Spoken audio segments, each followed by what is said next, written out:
Car ce sont bien les habitantes et habitants des quartiers populaires, collés aux infrastructures routières, qui souffrent le plus de la pollution atmosphérique.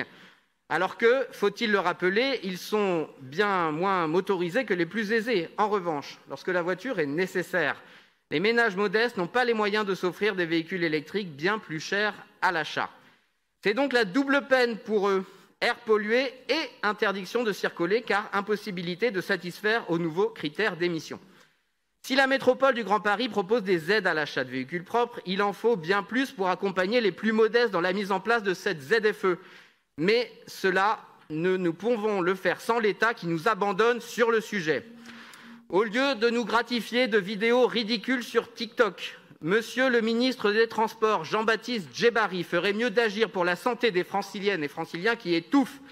Malgré d'incessantes demandes, le gouvernement refuse d'intégrer notre territoire à l'expérimentation nationale des ZFE, privant ainsi les moins aisés d'un accès aux prêts à taux zéro. Les contrôles que nous demandons à corps et à cri depuis des années sont très rares, pour ne pas dire inexistants, car l'État tarde également à mettre en place ces contrôles automatiques par lecture des plaques d'immatriculation, dispositif qui a pourtant fait ses preuves à l'étranger.